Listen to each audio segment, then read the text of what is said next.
దీంతో ప్రజలు తగ జాగ్రత్తలు తీసుకోవాలని డాక్టర్ సేవాకుమార్ సూచించారు. అవసరమైతే తప్ప పిల్లలు, మహిళలు, వృద్ధులు ఎండ సమయంలో బయటికి రావద్దని అన్నారు.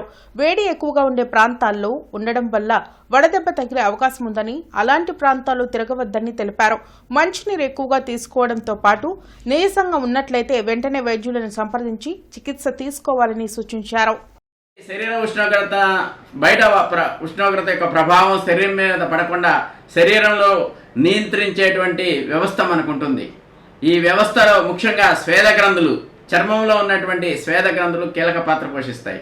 ఈ స్వేద గ్రంథులు స్రవించేటువంటి చెమట ద్వారా మన శరీర ఉష్ణోగ్రత నియంత్రించబడుతుంది. అయితే ఈ ఎండాకాలంలో మనం తగినంత నీరు తీసుకోకపోవటం, ఈ స్వేద గ్రంథుల స్థాయి తగ్గిపోయి ఉష్ణోగ్రతను నియంత్రించలేకపోవటం వల్ల మన శరీర ఉష్ణోగ్రత కూడా పెరిగి మన వడదెబ్బకు గురి కావటం జరుగుతుంది. ఈ నేపథ్యంలో సాధారణంగా వడదెబ్బ తగిలిన వారిలో ఎక్కువగా డీహైడ్రేషన్కి గురై ఉండటం, కన్ఫ్యూజన్గా ఉండటం, నీరసంగా ఉండటం, నిస్సత్తుగా ఉండటం, చర్మం ఎర్రబారటం, కళ్ళు మండటం, తలనొప్పి, కండరాల నొప్పులు, ఇలాంటి లక్షణాలు ఉంటాయి. ఈ లక్షణాలు కానీ నిర్లక్ష్యం చేస్తే కోమాలోకి వెళ్ళేటువంటి ప్రమాదం కూడా ఉంది. ముఖ్యంగా ఎవరు ఈ వడదెబ్బ బారిన పడతారంటే ఏ వయసు వారైనా వడదెబ్బ బారిన పడవచ్చు. అయితే చిన్నపిల్లలు, వృద్ధులు ఎక్కువగా వడదెబ్బ బారిన పడతారు. అదేవిధంగా కిడ్నీ వ్యాధులు గలవారు, జీర్ణాశయ వ్యాధులు గలవారు, చర్మ వ్యాధులు, సోరియాసిస్, స్కేబిస్, ఎగ్జిమా వంటి చర్మ వ్యాధులు గలవారు, తర్వాత ఎక్కువగా ఎండలో తిరిగేవారు, తర్వాత ఇరుకు గదుల్లో ఉండేవారు, ఇతర వృత్తుల్లో దాని వృత్తిపరంగా ఆయా ప్రదేశాల్లో వేడి గల ప్రదేశాల్లో ఉండేవారిలో ఎక్కువగా ఈ వడదెబ్బ తగిలేటువంటి అవకాశం ఉంది. దీని నుంచి రక్షణ పొందాలి అంటే తప్పనిసరిగా సాధ్యమైనంత వరకు ఎండలో తిరగకుండా ఉండటం మంచిది. ఒకవేళ తిరగవలసి వస్తే తల మీద టోపీ కానీ తర్వాత గొడుగు కానీ ఉపయోగించాలి. అలాగే దుస్తుల విషయంలో కూడా నల్ల దుస్తులు ఉపయోగించడం ఏమాత్రం మంచిది కాదు. చాలా లూజుగా ఉండే చెమటని పీల్చేటువంటి కాటన్ దుస్తులు ఉపయోగించడం మంచిది. అంతేవిధంగా తగినంత నీరు తీసుకోవాల్సినటువంటి అవసరం ఉంది.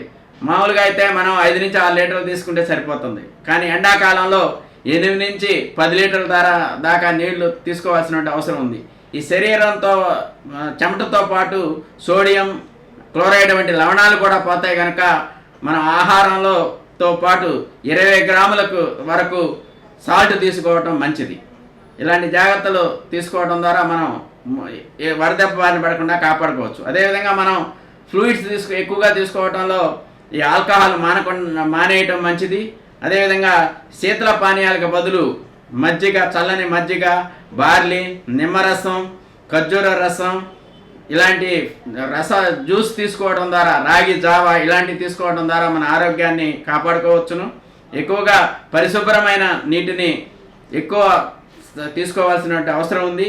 రోజుకి 2 సార్లు స్నానం చేయడం ద్వారా మన చర్మ గ్రంథులు సక్రమంగా పనిచేసే విధంగా చేయవచ్చును.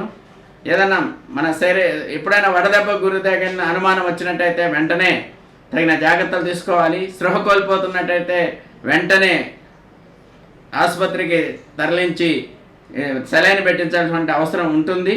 కాబట్టి సాధ్యమైనంత వరకు ఎండలో తిరగకుండా ఉండడం ద్వారా ఈ వడదెబ్బ బారిన పడకుండా కాపాడుతుంది.